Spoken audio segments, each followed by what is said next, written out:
নমস্কার, আজকে বানাবো ঝরঝরে সুজির রেসিপি।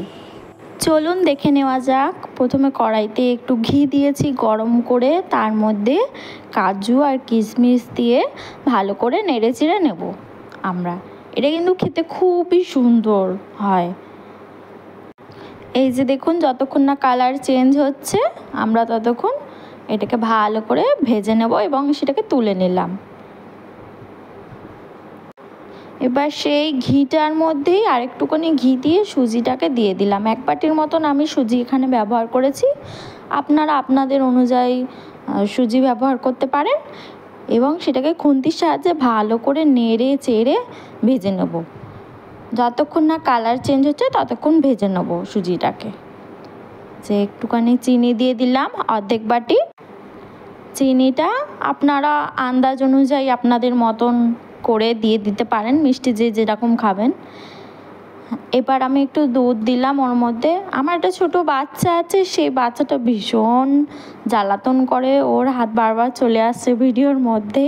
আপনারা ওটাকে ইগনোর করে যাবেন এবং সুজিটার মধ্যে দুধ দিয়ে সেটাকে ভালো করে নেড়ে চেড়ে নেব যতক্ষণ না পর্যন্ত এরকম ড্রাই হচ্ছে, এরকম দলা পাকিয়ে যাবে।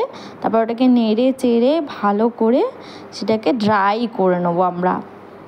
এই যে দেখুন, এরমভাবে নেড়েই যেতে হবে এবং কালারটা পুরো একদম ব্রাউন ব্রাউন কালার হয়ে যাবে। তারপরে পুরো ঝরঝরে হয়ে যাবে সুজিটা। এই যে দেখুন, এরমভাবেই আমি নাড়তেই আছি কন্টিনিউয়াসলি। এরমভাবে নেড়ে আস্তে আস্তে ঝরঝরে ভাব চলে আসছে। এবার এর মধ্যে আমরা কাজু আর কিশমিশ যেটা আছে সেটা অ্যাড করে দেবো।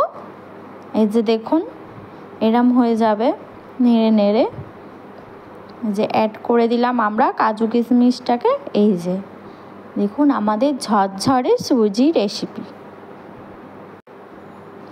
দেখুন, দেখতেও যেমন দুর্দান্ত, খেতেও কিন্তু খুবই সুস্বাদু, দুর্দান্ত। এই যে দেখুন, পুরো একদম ঝড়ো ঝড়ো ব্যাপার আসছে এর মধ্যে। টেক্সচারটা ভালো লাগলে অবশ্যই লাইক, শেয়ার এবং কমেন্ট করতে ভুলবেন না।